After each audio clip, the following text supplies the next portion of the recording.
Good evening.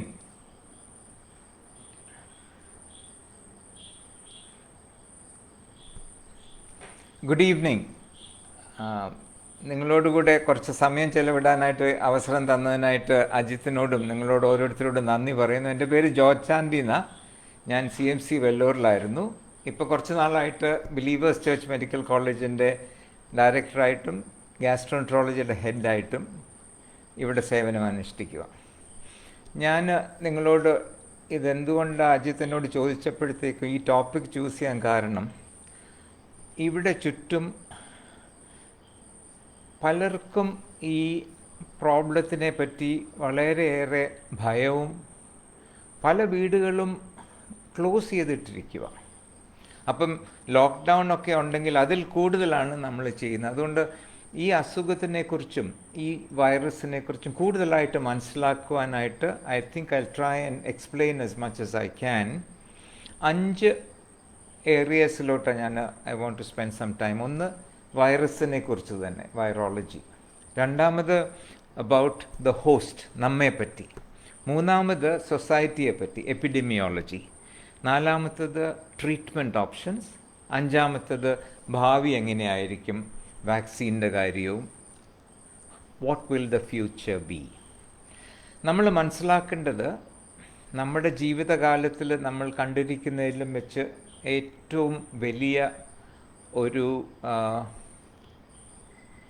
കറ്റാസ്ട്രഫി എന്ന് വേണമെങ്കിൽ തന്നെ പറയാം. നമ്മുടെ ജീവിത രീതി മുഴുവൻ മാറുന്ന രീതിയിലുള്ള ഒരു എപ്പിഡമിക്കാണ്, പാൻഡമിക്കാണിത്. അതുകൊണ്ട് നമ്മുടെ response will depend on our understanding. And നമ്മുടെ റെസ്പോൺസ് അനുസരിച്ചായിരിക്കും ഭാവി നമ്മുടെ ജീവിതവും ലോകത്തിലുള്ള നടക്കുന്ന കാര്യങ്ങളും വരാൻ പോകുന്നത്. അപ്പം let us not keep ourselves just to ഈ വൈറസിനെ കുറിച്ചും ട്രീറ്റ്മെൻറ്റിനെ കുറിച്ച് മാത്രമല്ലാതെ നമ്മുടെ ഭവനങ്ങളിൽ, നമ്മുടെ സൊസൈറ്റിയിൽ, ലോകമൊട്ടാകെ വരാൻ പോകുന്ന ചേഞ്ചസിനെ കുറിച്ച്, വന്നിരിക്കുന്ന ചേഞ്ചസിനെ കുറിച്ച് ചിന്തിച്ച് മനസ്സിലാക്കേണ്ടത് വളരെയേറെ ആവശ്യമാണ്. This COVID-19 epidemic, pandemic is a game changer. ഇത് ഒരു ഹെൽത്ത് ഡിസാസ്റ്ററാണ്. It is also an economic disaster. ഇപ്പം തന്നെ ഇന്ത്യയിൽ തന്നെ മരണങ്ങൾ നോക്കുകയാണെങ്കിൽ COVID-19 നിന്നുള്ള മരണങ്ങൾ പോലെ തന്നെ ഫൈനാൻഷ്യൽ ബേർഡൻ കൊണ്ടും ഭക്ഷണമില്ലാതെയും യാത്രയിലുമെല്ലാം മൈഗ്രൻസിൻ്റെ മരണങ്ങൾ നോക്കുകയാണെങ്കിൽ it's A huge number. Now let's look at the virus. ഈ വൈറസ്, നമ്മൾ COVID-19 എന്ന് പറയുന്ന വൈറസ്, സ്പെസിഫിക്കലി പെട്ടെന്ന് വുഹാനിൽ ഉണ്ടായി ലോകമൊട്ടാകെ പടർന്നിരിക്കുന്നത്, അതിന് ട്രാൻസ്മിസിബിലിറ്റി, അത് യാത്ര ചെയ്യാനായിട്ടും അത് പടരാനായിട്ടുമുള്ള വളരെയേറെ അതിനുള്ള ഒരു it has the opportunity, it has അതിനുള്ള പൊട്ടൻഷ്യലുണ്ട്. പക്ഷേ അത് തനിയെ പറന്ന് നടക്കാനൊക്കത്തില്ല. ഈ വൈറസിന് it has to go from one host to the other.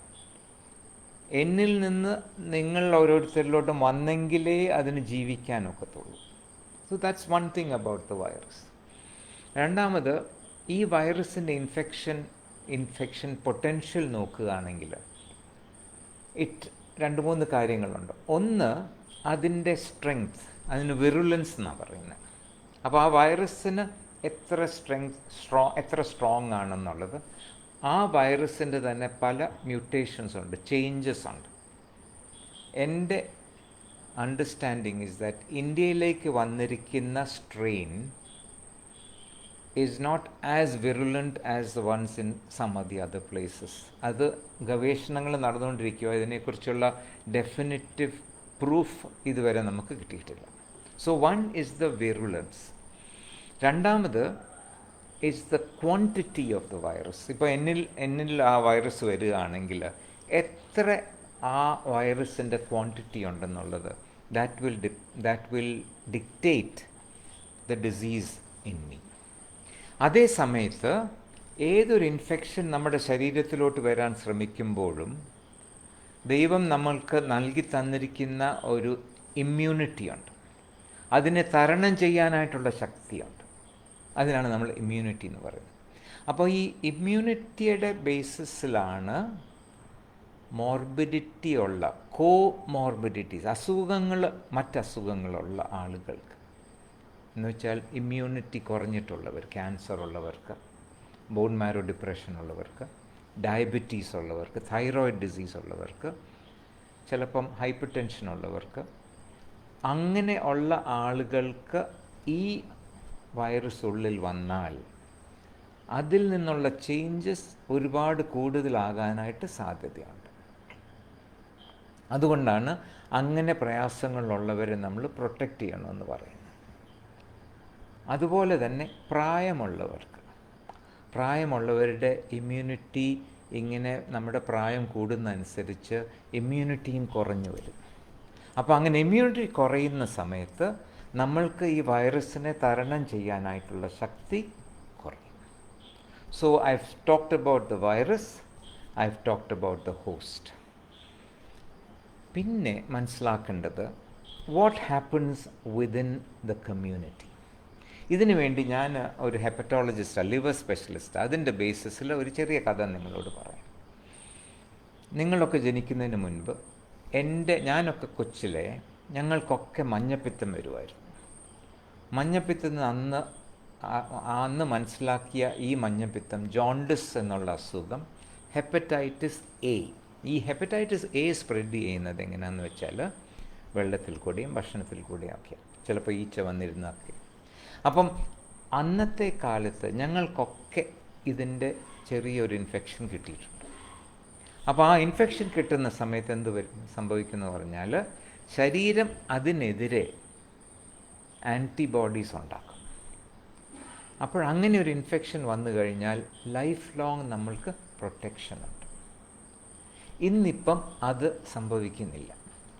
നമ്മുടെ യങ് പീപ്പിൾ, നിങ്ങളെല്ലാവരും യങ് ആണെന്ന് ഞാൻ വിശ്വസിക്കുക, നിങ്ങൾക്കൊക്കെ മിക്കവാറും പേർക്ക് ഈ അസുഖം വന്ന് കാണത്തില്ല. എന്തുകൊണ്ടാണെന്ന് വെച്ചാൽ നമ്മുടെ water is safe, food is safe, നമ്മൾ ഉപയോഗിക്കുന്ന മിനറൽ വാട്ടറൊക്കെ അതൊന്നും none of that is infect. അതുകൊണ്ട് നിങ്ങൾക്ക് മിക്കവാറും പേർക്ക് ഹെപ്പറ്റൈറ്റിസ് എ വന്ന് കാണത്തില്ല. അത് കാരണം നിങ്ങൾക്ക് ഇതിനെ തരണം ചെയ്യാനായിട്ടുള്ള ശക്തിയുമില്ല. അതുകൊണ്ടാണ് വാക്സിനേഷൻ വേണമെന്ന് പറയുന്നത്. വാക്സിനേഷൻ അൺഫോർച്യുനേറ്റ്ലി ഹെപ്പറ്റൈറ്റിസ് എയ്ക്കുള്ള വാക്സിൻ ഇച്ചിരി എക്സ്പെൻസീവാണ്. അതുകൊണ്ട് ഞങ്ങളത് എല്ലാവർക്കും റെക്കമെൻഡ് ചെയ്യാത്തത്. ഞങ്ങൾ പറയുന്നത് ബി കെയർഫുൾ വിത്ത് ഫുഡ്. ഇപ്പം കേരളത്തിൽ വന്നാൽ വെള്ളം നമുക്ക് തരികയാണെങ്കിൽ അത് ചൂടാക്കിയ വെള്ളമേ തരത്തുള്ളൂ. വെള്ളം ബോയിൽ ചെയ്താൽ ഈ വൈറസിനെ കൊല്ലും. അതുകൊണ്ട് ആ കെയർഫുൾ മെത്തേഡ്സാണ് നമ്മൾ പറയുന്നത്. COVID-19 ഈ വൈറസിനുള്ള it has got a propensity to go and attack the lungs. അതുകൊണ്ട് റെസ്പിറേറ്ററി ഇൽനെസ് ഉള്ളവർക്ക് they have to be much more careful. ഈ വൈറസ് മൂക്കിനകത്തൂടെ പോയിട്ട് ഈ അകത്ത് ഒരു 2-3 ദിവസം ഇരിക്കും. എന്നിട്ടാണ് താഴോട്ട് പോകുന്നത് into the lungs, into the respiratory tree. നമ്മുടെ ഈ എപ്പിഡെമിയോളജി പറയുന്ന സമയത്ത് ഈ അസുഖം മൈൽഡായിട്ട് കുറേ പേർക്ക് ഉണ്ടായെങ്കിൽ ഗ്രാജുവലി നമ്മുടെ ആളുകളുടെ ഇടയിൽ തന്നെ ഇതിനോടുള്ള ഇമ്മ്യൂണിറ്റി ഉണ്ടാവും. അങ്ങനെ ഉണ്ടായി ഒരു 40-50% ആളുകൾക്ക് ഇമ്മ്യൂണിറ്റി ഉണ്ടായിക്കഴിഞ്ഞാൽ ഇത് പിന്നെ സ്പ്രെഡ് ചെയ്യാനൊക്കത്തില്ല. ഹേർഡ് ഇമ്മ്യൂണിറ്റി എന്നതിന് പറയുന്നത്. ഞാൻ നേരത്തെ പറഞ്ഞായിരുന്നു, ഈ വൈറസ് തന്നെ ജീവിക്കാൻ ഒക്കത്തില്ല വെളിയിൽ. It does not live in the air. അതുകൊണ്ട് നമ്മുടെ ഉള്ളിൽ വന്നെങ്കിലേ ജീവിക്കാൻ ഒക്കത്തുള്ളൂ. സോ അതുകൊണ്ടാണ് നമ്മൾ പ്രിവെൻഷന് വേണ്ടി നമ്മൾ പല കാര്യങ്ങളും നമ്മൾ പറഞ്ഞിരിക്കുന്നത്. ഒന്ന്, നമ്മളിൽ നിന്ന് ഞാൻ ഇൻഫെക്റ്റഡ് ആണെങ്കിൽ എൻ്റെ ഇൻഫെക്ഷൻ നിങ്ങൾക്ക് വരാതിരിക്കാൻ വേണ്ടി നമ്മൾ ചെയ്യുന്നത് എന്താണെന്ന് പറഞ്ഞാൽ ഈ മാസ്ക് ധരിക്കണമെന്ന് പറഞ്ഞിട്ടുണ്ട്. അപ്പോൾ ഈ വൈറസ് എങ്ങനെയാണ് സ്പ്രെഡ് ചെയ്യുന്നത്? ഞാനിങ്ങനെ സംസാരിക്കുമ്പോൾ, പ്രത്യേകിച്ച് നമ്മൾ ഒച്ചത്തിൽ സംസാരിക്കുകയാണെങ്കിൽ നമ്മുടെ ഈ ചെറിയ ഡ്രോപ്ലെറ്റ്സ് ഓഫ് സ്പിറ്റ് പുറത്തോട്ട് വന്നുകൊണ്ടിരിക്കും. അതിനകത്ത് വൈറസ് ഉണ്ടെങ്കിൽ that will fall on to ഈ നമ്മുടെ ടേബിളിൽ സർഫസസിൽ വീഴും. ആ വുഡൻ ടോപ്പിൽ അല്ലെങ്കിൽ പേപ്പറിൽ 24 മണിക്കൂർ, ചില സർഫസസിൽ 3 ദിവസം വരെ അത് ദാറ്റ് വിൽ സ്റ്റേ. അതിൽ നമ്മൾ തൊടുമ്പോഴാണ് നമുക്ക് ഇൻഫെക്ഷൻ വരുന്നത്. തൊട്ട് കഴിഞ്ഞിട്ട് ആ കൈവച്ച് തന്നെ നമ്മൾ മൂക്കിലോ മുഖത്തൊക്കെ തൊടുകയാണെങ്കിൽ അത് അകത്തോട്ട് പോകും. That is how it spreads. ഇത് പ്രിവെൻറ്റ് ചെയ്യാൻ വേണ്ടിയാണ് എല്ലാവരും മാസ്ക് ഇടണമെന്ന് പറഞ്ഞിരിക്കുന്നത്, എന്നിട്ട് മൂക്കിൽ മുഖത്ത് തൊടരുതെന്ന് പറഞ്ഞിരിക്കുന്നത്. അതേ സമയത്ത് നമ്മുടെ കൈയും എത്രയും പ്രാവശ്യം സോപ്പ് ആൻഡ് വാട്ടർ ഇട്ട് കഴുകാനൊത്താൽ, ഇടയ്ക്ക് സാനിറ്റൈസർ ഉപയോഗിച്ചാൽ അങ്ങനത്തെ സ്പ്രെഡും നമുക്ക് പ്രിവെൻറ്റ് ചെയ്യാനായിട്ട് സാധിക്കും. ഈ സ്പ്രെഡിൻ്റെ മോഡ് കാരണത്തിനാണ് നമ്മൾ 6 ഫീറ്റ് മാറി നിൽക്കണമെന്ന് പറയുന്നത്. 1 മീറ്റർ ഡിസ്റ്റൻസ് ഈ നമ്മുടെ സ്പിറ്റ് ഡ്രോപ്ലെറ്റ്സ് അതിൽ കൂടുതൽ ദൂരം പോകത്തില്ല. അപ്പോൾ ഈ 3 കാര്യങ്ങളാണ് നമ്മൾ പറഞ്ഞിരിക്കുന്നത്. മാസ്ക് വെക്കണമെന്നും കൈ കഴുകണമെന്നും ഡിസ്റ്റൻസിങ് എന്ന് പറഞ്ഞിരിക്കുന്നു. അതിനെനിക്ക് വലിയ വിരോധമുള്ളത് ഈ സോഷ്യൽ ഡിസ്റ്റൻസിങ് എന്നുള്ള വാക്ക്. എന്നുവെച്ചാൽ നമ്മൾ പറയുന്ന സോഷ്യൽ ഡിസ്റ്റൻസിങ് അല്ല, ഫിസിക്കൽ ഡിസ്റ്റൻസിങ് ആണ്. അപ്പോൾ ഞാനൊരു ഡോക്ടറായിട്ട് നിങ്ങൾ പേഷ്യൻ്റായിട്ട് വരികയാണെങ്കിൽ ഞാൻ കുറേ ദൂരത്ത് നിന്നുകൊണ്ട് ഒരുപാട് ചോദ്യം ചോദിച്ചാൽ നിങ്ങൾക്കത് ഇഷ്ടപ്പെടത്തില്ല. അതുകൊണ്ട് നമ്മൾ ഈ സോഷ്യൽ ഡിസ്റ്റൻസിങ് എന്നുള്ള വാക്കാണ് എല്ലായിടത്തും പറഞ്ഞിരിക്കുന്നത്. വെസ്റ്റേൺ വേൾഡിൽ ഇറ്റ് ഡസ് നോട്ട് മാറ്റർ. ഇന്ന് നമ്മുടെ നാട്ടിൽ, നമ്മുടെ ആ സൊസൈറ്റിയിൽ ഒത്തിരി സോഷ്യൽ ഡിസ്റ്റൻസിങ് വന്നു കഴിഞ്ഞാൽ വലിയ കുഴപ്പം വരും ഇൻ ദ ലോങ് ടേം. അതുകൊണ്ട് ആ സോഷ്യൽ ഡിസ്റ്റൻസിങ് എന്നുള്ള വാക്ക് മാറ്റിയിട്ട് ഫിസിക്കൽ ഡിസ്റ്റൻസിങ് എന്നാണ്. വേറൊരു കാര്യം എനിക്ക് പറയാനായിട്ടുള്ളത്, ഇന്ത്യയിൽ നമുക്ക് പല രീതികളിലുള്ള മറ്റ് ഇൻഫെക്ഷൻസ് ഉണ്ട്. മലേറിയ ഉണ്ട്, TB ഉണ്ട്, മറ്റ് പല അസുഖങ്ങളുണ്ട്. അതുകൊണ്ടാണോ എന്നെനിക്കറിയത്തില്ല, അതോ BCG വാക്സിനേഷൻ നമ്മളൊക്കെ എടുത്തിട്ടുണ്ടോ ഉള്ളതാണോ എന്നറിയത്തില്ല. ഇന്ത്യയിൽ ഇതുവരെ ഉണ്ടായിട്ടുള്ള ഇൻഫെക്ഷൻസിൽ നിയർലി 80% ഓഫ് പീപ്പിൾ ആർ എസിംപ്റ്റമാറ്റിക്. അസുഖമുള്ളവർക്ക് പൊതുവെ മൈൽഡായിട്ട്, അത് കൂടി വരുന്നതൊരു 3% കുറവാണ് ഓൺ ആൻ ആവറേജ്. അത് നമുക്കൊരു ദൈവാനുഗ്രഹമാണ്, വലിയ ഭാഗ്യമാണ്. വലിയ മറ്റ് സ്ഥലങ്ങളിൽ, മറ്റ് രാജ്യങ്ങളുണ്ടായതുപോലെ അത്രയും സീരിയസ് അല്ല എന്നുള്ളത്. അതുപോലെ മുൻപോട്ട് പോകണമെന്ന് നമ്മൾ ആഗ്രഹിക്കാം. So now we come to the prevention. How do you prevent yourself from getting infected? അതിന് ഞാനൊരു വീഡിയോ അയച്ചായിരുന്നു. അതിൽ 3 ഭാഗങ്ങളായിട്ടാണ് ഞാൻ ഇതിനെക്കുറിച്ച് ചിന്തിക്കുന്നത്. അതങ്ങനെ ചിന്തിക്കാനുള്ള കാരണം, നമ്മൾ പുറത്ത് ചെയ്യുന്നതും വീട്ടിനകത്ത് ചെയ്താൽ എനിക്ക് തോന്നുന്നത് ഈ മാസ്ക് എല്ലാ സമയത്തും വെച്ചുകൊണ്ടിരുന്നാൽ പ്രായമുള്ളവർക്കൊരു വലിയ പ്രയാസമായിരിക്കും. ശ്വാസം മുട്ടലൊക്കെ വരാൻ സാധ്യതയുണ്ട്, ഓക്സിജൻ്റെ അളവെല്ലാം കുറയാൻ സാധ്യതയുണ്ട്. അതുകൊണ്ട് ഭവനത്തിൽ എന്ത് ചെയ്യണം, ജോലി സ്ഥലത്ത് എന്ത് ചെയ്യണം,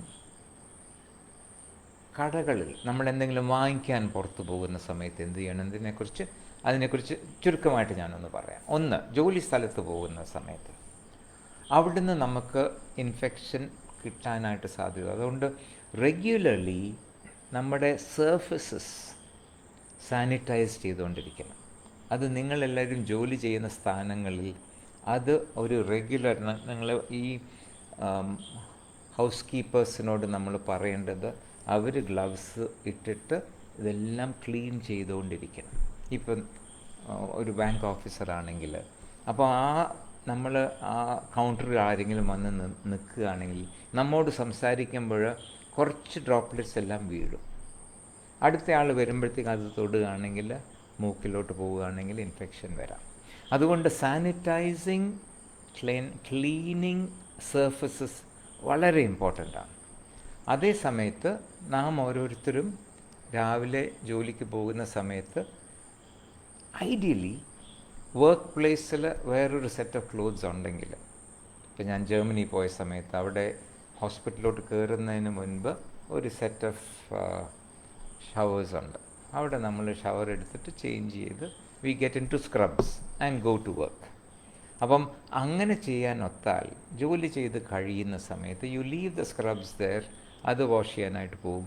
നമ്മൾ നമ്മുടെ ക്ലോത്ത്സിൽ വീട്ടിലോട്ട്, അത് സാധിക്കുന്നില്ല എന്നുണ്ടെങ്കിൽ വീട്ടിലോട്ട് വന്നു കഴിഞ്ഞാൽ ഉടനെ നമ്മൾ ഡ്രസ്സ് ചേഞ്ച് ചെയ്ത് ഒരു ഷവർ എടുത്ത് കഴിഞ്ഞിട്ട് കുട്ടികളുടെ കൂടെയോ പ്രായമുള്ളവരുടെ കൂടെയോ എന്ന് വെച്ചാൽ അപ്പം നമുക്ക് വി ക്യാൻ ബി ഷുവർ നമ്മുടെ കയ്യിലും ദേഹത്തൊന്നും ഈ ഇൻഫെക്ഷൻ ഒട്ടുമില്ല എന്നുള്ളത് തീരുമാനിക്കും. രണ്ടാമതായിട്ട് കടകളിൽ പോകുന്ന സമയത്ത് വളരെ വളരെ സൂക്ഷിക്കേണ്ട ആവശ്യമാണ്. എന്നുവെച്ചാൽ നമ്മൾ സാധാരണ ഒരു കടയിൽ പോകുമ്പോഴത്തേക്കും ഒരു ഐറ്റം എടുത്തിട്ട് തൊട്ട് നോക്കും. അപ്പം ഈ ഇൻഫെക്ഷൻ ഉള്ള ഒരാളുടെ കയ്യിൽ നിന്ന് ആ ഇൻഫെക്ഷൻ വൈറസ് അതിൽ ഉണ്ടെങ്കിൽ നമ്മൾ തൊടുമ്പം അത് കഴിഞ്ഞ് നമ്മളറിയാതെ ഇങ്ങനെ മുഖത്ത് തൊടുന്ന സമയത്ത് നമുക്ക് ഇൻഫെക്ഷൻ കിട്ടാനായിട്ട് വളരെ സാധ്യതയുണ്ട്. അത് വളരെയേറെ നമ്മൾ സൂക്ഷിക്കേണ്ടത് ആവശ്യമാണ്. സോ നമ്മളൊരു കടയിൽ പോകുന്ന സമയത്ത് നമ്മൾ കഴിയുന്നതും ആ സമയത്ത് മുഖത്തൊന്നും തൊടാതെ, അല്ലെങ്കിൽ ചിലർ ഗ്ലൗസ് ഉപയോഗിക്കും, അതിനും കുഴപ്പമില്ല. ഗ്ലൗസ് ഉപയോഗിക്കുകയാണെങ്കിൽ എപ്പോഴും അത് വാഷ് ചെയ്തുകൊണ്ടിരിക്കേണ്ട ആവശ്യമുണ്ട്. ഷോപ്പിംഗ് കഴിഞ്ഞിട്ട് സ്റ്റോറിൽ നിന്ന് ഇറങ്ങുന്ന സമയത്ത് സാനിറ്റൈസർ ഉപയോഗിക്കുക. ഞാൻ സാധാരണ ഒരു ചെറിയൊരു ബോട്ടിൽ സാനിറ്റൈസർ എൻ്റെ പോക്കറ്റിൽ വെച്ചേക്കും. അത് വെച്ച് ക്ലീൻ ചെയ്യുക, അത് സാനിറ്റൈസ് ചെയ്യുക. അല്ലെങ്കിൽ നിങ്ങളുടെ എല്ലാ വർക്ക് പ്ലേസിലെല്ലാം അല്ലെങ്കിൽ സ്റ്റോഴ്സിലെല്ലാം ഹാൻഡ് വാഷിനൊരു ഫെസിലിറ്റി ഉണ്ടെങ്കിൽ ഹാൻഡ് വാഷ് ചെയ്തിട്ട് കാറിൽ കയറി തിരിച്ച് ഭവനത്തിലേക്ക്. മൂന്നാമത്തേത്, ഭവനത്തിൽ വന്നു കഴിയുമ്പോൾ നമ്മൾ പെട്ടെന്നൊരു ഷവർ എടുത്ത് ഈ change into normal clothes, at home clothes. And ഭവനത്തിനകത്ത് നമുക്ക് we should be able to live normal lives. We can live normal lives. ഇത് ഞാൻ ഈ പറയുന്നതിൻ്റെ കാരണം, ഇവിടെ നാട്ടിൽ ഒരുപാട് പേര് ഭയന്ന് അന്യോന്യം സംസാരിക്കുന്ന പോലും നോക്കുന്ന പോലുമില്ല. എനിക്ക് ചിലപ്പോൾ തോന്നും, പണ്ട് കഥകൾ കേട്ടിട്ടുണ്ട്, സിനിമകൾ നിങ്ങൾ കണ്ടു കാണുമായിരിക്കും. ഈ ലെപ്രസിയുടെ കാലത്ത്, കുഷ്ഠരോഗത്തിൻ്റെ കാലത്ത് ലെപ്രസി കണ്ടാൽ, ലെപ്രസി ഉള്ള ആരെങ്കിലും കണ്ടാൽ ഉടനെ നമുക്കും ലെപ്രസി വരുന്നൊരു ചിന്താഗതി പണ്ടുണ്ടായിരുന്നു. അതിൻ്റെ സയൻസ് നോക്കുമ്പോൾ അത് ശരിയല്ല, പക്ഷെ എന്നാലും അങ്ങനെ ഒരു ചിന്താഗതിയൊക്കെ ഉണ്ടായിരുന്നു. അതുപോലെ ആയി പോകുന്നുണ്ടോ എന്ന് എനിക്കൊരു ഭയം. അപ്പോൾ ദൂരെ ആരെങ്കിലും കണ്ടു കഴിഞ്ഞാൽ, പ്രത്യേകിച്ച് കോവിഡ് ഉള്ള ഒരാൾ കണ്ടു കഴിഞ്ഞാൽ എല്ലാവരും അങ്ങ് ഓടി മാറുന്ന ഒരു സ്ഥിതി നമ്മുടെ ചുറ്റും കാണുന്നുണ്ട്. അത് മാറ്റണം, അതിൻ്റെ ഒരു ആവശ്യമില്ല. പ്രത്യേകിച്ച് ഭവനങ്ങളിൽ നമ്മുടെ ജീവിത രീതി പണ്ടത്തെ പോലെ തന്നെ നമുക്ക് മുൻപോട്ട് പോകാം. ഒരു കാര്യം മാത്രം സൂക്ഷിച്ചാൽ മതി, നമ്മുടെ പ്രായമുള്ള പേരൻസിനെ, പ്രായമുള്ള ആളുകളെ, അവരെ നമ്മൾ പ്രൊട്ടക്റ്റ് ചെയ്യണം. പ്രത്യേകിച്ച് പുറത്തു നിന്ന് ജോലിക്കാർ വരികയാണെങ്കിൽ അവർ നല്ലപോലെ എപ്പോഴും കൈ എല്ലാം സോപ്പിട്ട് വാഷ് ചെയ്തുകൊണ്ടിരിക്കണം അവരെ തൊടുന്നതിന് മുമ്പ്. അതുമാത്രം നമ്മൾ സൂക്ഷിച്ചാൽ മതി. അപ്പം ഇങ്ങനെ നമ്മൾ കെയർഫുൾ ആകുകയാണെങ്കിൽ ഈ വൈറസ് നമ്മുടെ ഉള്ളിലേക്ക് വരാനായിട്ട് സാധ്യത വളരെ കുറവാണ്. Then coming to treatment. ഇപ്പോഴത്തെ latest understanding is ventilator is the wrong kind of treatment എന്ന് പലരും പറയുന്നുണ്ട്. നമുക്കിതിനെക്കുറിച്ച് വേണ്ട രീതിയിലുള്ള കറക്റ്റായിട്ടുള്ള ആൻസേഴ്സ് ഇല്ല. ഇതിനെക്കുറിച്ചുള്ള വൈറോളജിയും ഇതിനെക്കുറിച്ചുള്ള എപ്പിഡെമിയോളജി, ഇതിനെക്കുറിച്ചൊക്കെ ഒരുപാട് ഗവേഷണങ്ങൾ ലോകമൊട്ടാകെ നടന്നുകൊണ്ടിരിക്കുന്നുണ്ട്. ഹോസ്റ്റ് റെസ്പോൺസിനെ കുറിച്ചും മറ്റെല്ലാ കാര്യങ്ങളെക്കുറിച്ചും ധാരാളം research work is going on. വേഗം എനിക്ക് തോന്നുന്നു ഒരു 2-3 മാസത്തിനായി ഇതിനെക്കുറിച്ച് കൂടുതലായിട്ട് മനസ്സിലാകാനായിട്ട് സാധിക്കും. നമുക്ക് വേണ്ട ഇമ്മ്യൂണിറ്റി കൂട്ടാൻ എന്ത് ചെയ്യാനൊക്കും, എത്ര ഇമ്മ്യൂണിറ്റി വേണം, ഈ വൈറസിനെ കുറിച്ച് കൂടുതലായിട്ടെല്ലാം മനസ്സിലാക്കുന്ന സമയത്ത് നമ്മുടെ റെസ്പോൺസ് വിൽ ബി ബെറ്റർ. ഇന്ന് നമുക്ക് ചെയ്യാനൊക്കും, നമുക്കറിയാവുന്നതനുസരിച്ച് നമ്മൾ എന്തൊക്കെ ചെയ്യാനായിട്ടൊക്കും. ഒന്നാമത്, ഏസിംപ്റ്റമാറ്റിക് ആയിട്ടുള്ളവർക്ക് ഒന്നും ചെയ്യേണ്ട ആവശ്യമില്ല. ഓക്കെ, അന്ന് ഫോളോ അപ്പ് ചെയ്താൽ മതി. വൈറസ് അങ്ങ് തന്നെ നമ്മുടെ ശരീരത്തിലുള്ള ഇമ്മ്യൂണിറ്റി, ആ ശക്തി കാരണം വൈറസ് അങ്ങ് പോയിക്കോളും. സപ്പോസിങ് സിവിയർ ഡിസീസ് ആണെങ്കിൽ, അസുഖം ഒരുപാട് കൂടുതലാണെങ്കിൽ സാധാരണ ശ്വാസം മുട്ടലായിരിക്കും. Now, what are the symptoms of COVID-19? സാധാരണഗതിക്ക് maximum number of patients symptoms ഉള്ളവർക്ക് ഒരു പനിയായിരിക്കും ഒന്നാമത്, ഹൈ ഫീവർ. രണ്ടാമത് തൊണ്ടയിൽ ഒരു കിറുകിറുപ്പ്, ഒരു സോർ ത്രോട്ട് എന്ന് പറയാം. പക്ഷെ ഈ ചുമ വരുമ്പോൾ it be a dry cough. So fever, sore throat, dry cough. പിന്നെ അത് കൂടിയാലാണ് ശ്വാസം മുട്ടൽ ഒക്കെ വരുന്നത്. അപ്പോൾ സപ്പോസിങ് ഈ വൈറസ് ഇപ്പോഴത്തെ ഗവേഷണം അനുസരിച്ച് നമ്മുടെ മൂക്കിനകത്തൊരു ഈ ഭാഗത്തായിട്ട് 2-3 ദിവസം ഇരിക്കും. അതുകൊണ്ട് നിങ്ങൾക്ക് എന്തെങ്കിലും പനിയും ഇങ്ങനെ സിംറ്റംസ് തുടങ്ങുന്നതായിട്ട് തോന്നുകയാണെങ്കിൽ നമ്മൾ ചെയ്യേണ്ട 2 കാര്യങ്ങളുണ്ട്. ഒന്ന്, ഹോട്ട് വാട്ടർ, സേലൈൻ, ഇൻഹലേഷൻസ് എടുക്കുക. നമ്മളെല്ലാം പനിയും ചുമയൊക്കെ വന്ന് കോൾഡൊക്കെ വരുമ്പോൾ ഇൻഹലേഷൻ എടുത്തിട്ടില്ല, അതുപോലെ ഇൻഹലേഷൻസ് എടുക്കുക. രണ്ടാമത്, ലൂക്ക് വാം വാട്ടർ വെച്ചിട്ട് അല്ലെങ്കിൽ സേലൈൻ എടുത്തിട്ട് ഗാർഗിൾ ചെയ്യുക. അപ്പോൾ അവിടെ ഇരിക്കുന്നുണ്ടെങ്കിൽ അതിനെ ഡിസ്ട്രോയ് ചെയ്യാനായിട്ടുള്ള സാധ്യതയുണ്ട്. പിന്നെ പ്രോബ്ലം വരുന്ന അകത്തോട്ട് പോവുകയാണെങ്കിൽ നമ്മൾ എന്ത് ചെയ്യും? അതുകൊണ്ടാണ് ഇപ്പം പറഞ്ഞിരിക്കുന്ന ദാറ്റ് ഈസ് ഓക്സിജൻ ആവശ്യമുള്ള പേഷ്യൻസ്, സിവിയർ ഡിസീസ് ഉള്ളവർക്ക് റെംഡെസിവിർ എന്ന് പറഞ്ഞ ഒരു ഡ്രഗ് ഇപ്പം ഇന്നലെയാണെന്ന് തോന്നുന്നു അതിനു വേണ്ടി ഇറ്റ് ഹാസ് ബീൻ പെർമിറ്റഡ്, അനുവാദം കൊടുത്തിട്ടുണ്ട്. അതുകൊണ്ട് ഇറ്റ്സ് ഫസ്റ്റ് ലൈൻ തെറപ്പിയാണ്, ഇപ്പോഴത്തേക്കും ഉള്ളതിലേക്കും വെച്ച് മോസ്റ്റ് പ്രോമിസിങ് ഡ്രഗാണ്. അതിനുവേണ്ടി ഒരു മൾട്ടിനാഷണൽ ട്രയൽ നടത്തിയിട്ടുണ്ട്. ഓവർ 1000 പേഷ്യൻസിനെ ഉപയോഗിച്ചിട്ട് അവർ കണ്ടത് recovery in such patients is faster. And ഈ സിവിയർ അസുഖമുള്ളവർക്ക്, ഓക്സിജൻ ലെവൽ കുറവുള്ളവർക്ക് this has been found to be useful.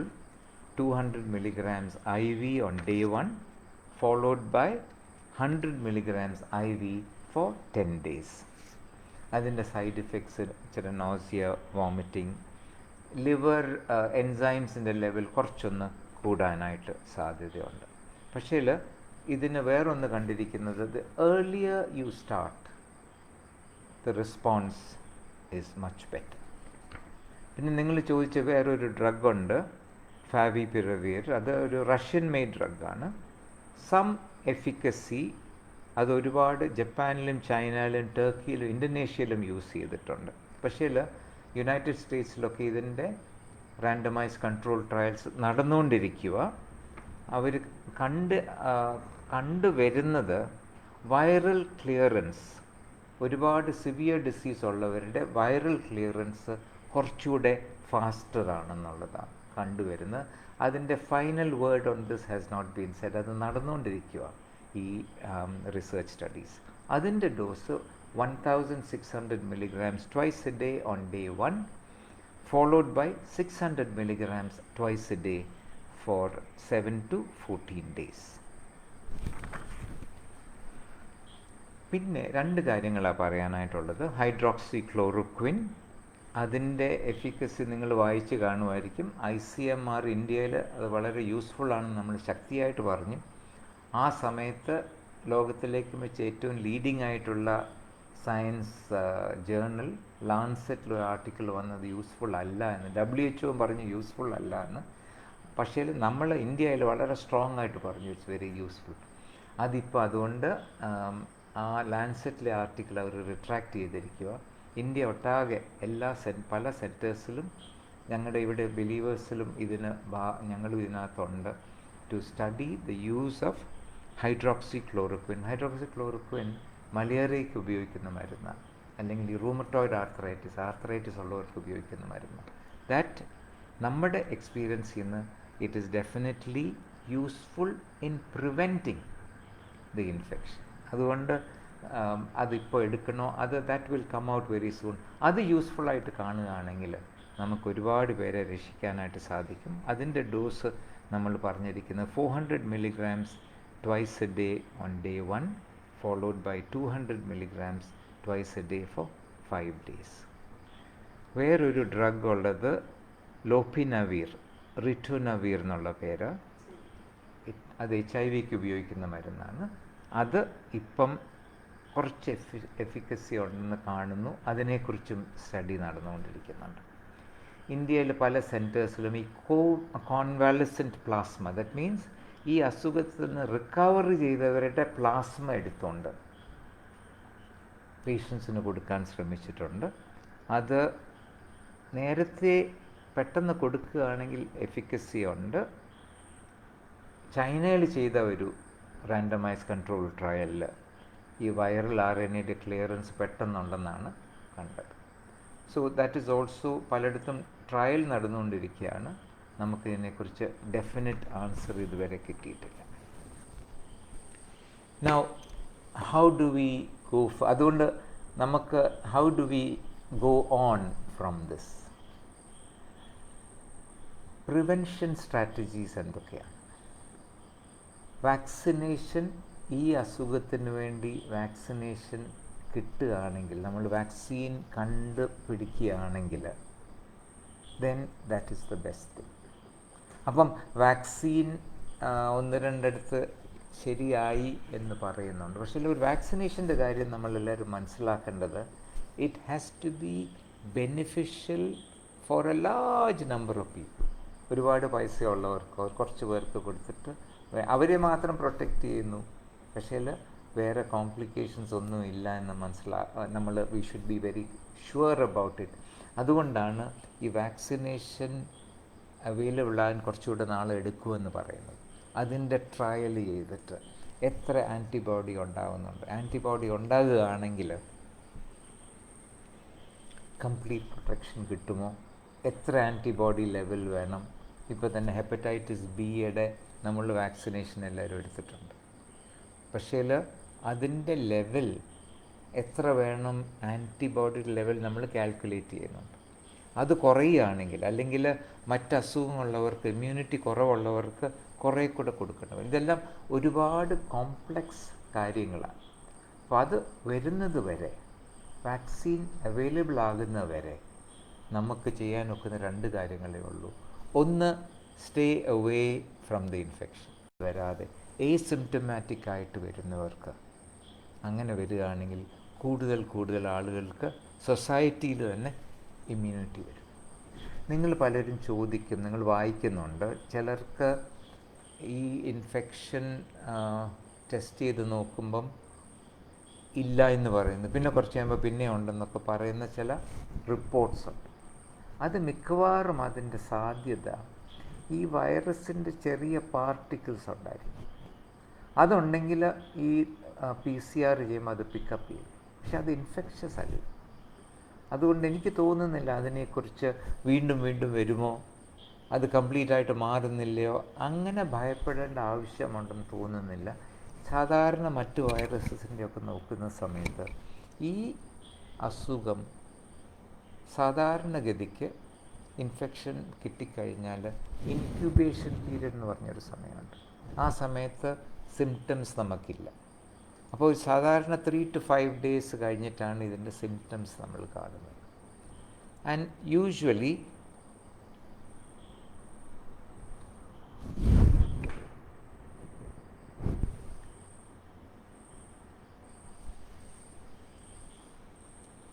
trouble with playing this video.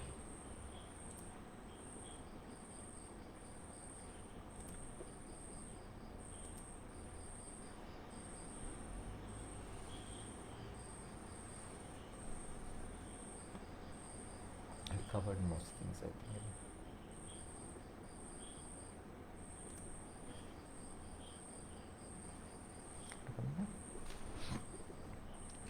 കണക്ടിവിറ്റിക്ക് എന്തോ പ്രോബ്ലം ഉണ്ട്, അതുകൊണ്ട് ഞങ്ങൾ ശരിയാക്കാൻ നോക്കുക.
Oh, he can hear me.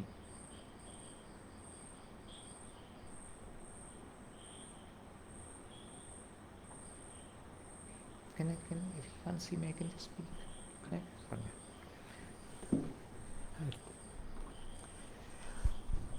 വീഡിയോയ്ക്ക് എന്തോ ഒരു പ്രശ്നമുണ്ട്, അത് കുഴപ്പമില്ല, കുറച്ചുകൂടെ ഉള്ളൂ, ഞാൻ പെട്ടെന്ന് അങ്ങ് തീർത്തേക്കാം. അതുകൊണ്ട് നമ്മൾ സൂക്ഷിക്കേണ്ട കാര്യം ഈ ഇൻഫെക്ഷൻ കഴിയുന്നതും പടരാതിരിക്കാൻ നോക്കുക. പ്രത്യേകിച്ച് പ്രായമുള്ളവർക്ക്, മറ്റ് അസുഖമുള്ളവർക്ക്, അവർക്ക് വരാതെ നമ്മൾ സൂക്ഷിക്കുക. നമ്മുടെ ഭവനങ്ങളിലുള്ള എൽഡർലി, മറ്റ് അസുഖമുള്ളവരെ നമ്മൾ കഴിയുന്നതും പ്രൊട്ടക്റ്റ് ചെയ്യുക. മറ്റുള്ളവരെല്ലാവരും ഒരു നോർമൽ ലൈഫ് മുൻപോട്ട് പോകാനായിട്ട് സാധിക്കണം. ബിക്കോസ് സൊസൈറ്റിയിൽ സോഷ്യൽ ലൈഫ് ഇല്ല എന്നുണ്ടെങ്കിൽ നമ്മൾ സൊസൈറ്റി എല്ലാം തീർന്നു പോകും. അതുകൊണ്ട് ഈ സോഷ്യൽ ഡിസ്റ്റൻസിങ് എന്നുള്ള ടേം നിങ്ങളങ്ങ് കംപ്ലീറ്റ്ലി മാറ്റിയിട്ട് use the word physical distancing. അതേ സമയത്ത് ഇപ്പം വൈറസിനെ കുറിച്ച് നമുക്ക് മനസ്സിലായി. വൈറസ് എങ്ങനെയാണ് സ്പ്രെഡ് ചെയ്യുന്നത്? ഈ വായുവിലെല്ലാം വൈറസ് ഇല്ല, ഈ വൈറസ് ഇല്ല, COVID-19 ഇല്ല എന്നുള്ളത് നമ്മൾ മനസ്സിലാക്കി കഴിഞ്ഞാൽ നമ്മൾ 1 മീറ്റർ ഡിസ്റ്റൻസിൽ നിന്ന് നമുക്ക് സംസാരിക്കാം. നമ്മളെല്ലാവരും മാസ്ക് ഇടണം. കഴിയുന്ന സമയത്തെല്ലാം കൈ വാഷ് ചെയ്യണം. പ്രത്യേകിച്ച് ജോലി സ്ഥലത്തും നമ്മൾ കടകളിലൊക്കെ പുറത്ത് പോകുന്ന സമയത്ത്, തിരിച്ച് ഭവനങ്ങളിൽ വന്നിട്ട് നല്ലൊരു ഷവർ എടുത്തിട്ട് ക്ലോത്ത്സ് ചേഞ്ച് ചെയ്ത് നമ്മൾ ഉപയോഗിക്കുന്ന ഈ മാസ്ക് ആ സമയം കഴിഞ്ഞിട്ട് അത് ഡിസ്കാർഡ് ചെയ്യണം. അതിൻ്റെ appropriate in to the right basket. അതേ സമയത്ത് ക്ലോത്ത്സ് വാഷ് ചെയ്യാനായിട്ട് കൊടുക്കുകയും നമ്മൾ വളരെ സൂക്ഷിച്ച് മുൻപോട്ട് പോയാൽ ഇൻഫെക്ഷൻ സ്പ്രെഡ് ആകത്തില്ല. ഞാൻ നേരത്തെ പറഞ്ഞതുപോലെ വൈറസ് തന്നെ ജീവിക്കത്തില്ല. It needs a host. ആ ഹോസ്റ്റ് നമ്മളാണ്. അത് നമ്മൾ സൂക്ഷിക്കുകയാണെങ്കിൽ നമുക്ക് we can keep the virus at bay. രണ്ടാമത്, വിതിൻ സൊസൈറ്റി എല്ലാവരും അന്യോന്യം സഹകരിച്ച് ചെയ്താൽ ഈ വൈറസിൻ്റെ സ്പ്രെഡ് വിൽ ബി പ്രിവെൻറ്റഡ്. മൂന്നാമത്, നമ്മുടെ ആർക്കെങ്കിലും അസുഖം വരികയാണെങ്കിൽ സിംറ്റംസ് എന്താണെന്ന് ഞാൻ പറഞ്ഞു. ഫീവർ, സാധാരണ ഹൈ ഫീവറാണ്, sore throat, dry cough. Then the next stage is breathing difficulty. അപ്പോൾ ഇങ്ങനെ വരികയാണെങ്കിൽ ഉടനെ ഹോസ്പിറ്റലിൽ പോകണം, നോഡൽ ഓഫീസറിനെ അല്ലെങ്കിൽ അവിടുത്തെ ഡോക്ടറെ കണ്ടിട്ട് വേണം ട്രീറ്റ്മെൻറ്റ് എടുക്കാൻ. പക്ഷെ പ്ലീസ് റിമെമ്പർ, ഒരുപാട് പെർസെൻറ്റേജ് ആളുകൾക്ക് ഒരു സിംറ്റമും കാണത്തില്ല. അതാണ് നമ്മൾ വളരെയേറെ സൂക്ഷിക്കേണ്ടത്. ഞാൻ പറഞ്ഞ മരുന്നുകൾ ഒന്നും ഡെഫിനിറ്റീവായിട്ട് വന്നിട്ടില്ല. പക്ഷേ ഞാൻ പറഞ്ഞ ഹൈഡ്രോക്സിക്ലോറോക്വിൻ ഒരു പക്ഷേ ഈ ട്രയൽസ് എല്ലാം സക്സസ്ഫുൾ ആകുകയാണെങ്കിൽ അത് പ്രിവെൻറ്റീവായിട്ട് ചിലപ്പോൾ എടുക്കാനായിട്ട് അതിൻ്റെ ഒരു റെജീം വരാൻ സാധ്യതയുണ്ട്. അതുപോലെ തന്നെ റെംഡെസിവിർ തീർച്ചയായിട്ടും ഈസ് ബീയിങ് അഡ്വക്കേറ്റഡ്. ഫാവിപിറവീറിന് കുറച്ച് സപ്പോർട്ടുണ്ട്, കുറച്ച് ബെനിഫിറ്റ് ഉണ്ടെന്ന് കാണുന്നു. കോൺവാലസൻ പ്ലാസ്മ ക്യാൻ ബി ട്രൈഡ്. അതുപോലെ ഞാൻ നേരത്തെ പറഞ്ഞ പോലെ ലോപിനവീർ, HIV-യുടെ ആ മരുന്ന് കുറച്ച് ബെനിഫിറ്റ് ഉണ്ടെന്ന് കാണുന്നു. അതുകൊണ്ട് ചിലപ്പം കോമ്പിനേഷൻ ഡ്രഗ്സ് ആയിരിക്കും, ചിലപ്പോൾ ഇതിലേതെങ്കിലും ഒന്ന്, അല്ലെങ്കിൽ ഒരു പുതിയ ഡ്രഗ് ആയിരിക്കും. അതുകൊണ്ട് അധികം നാൾ പോകുന്നതിന് മുൻപ് നമുക്ക് the scientific world will be able to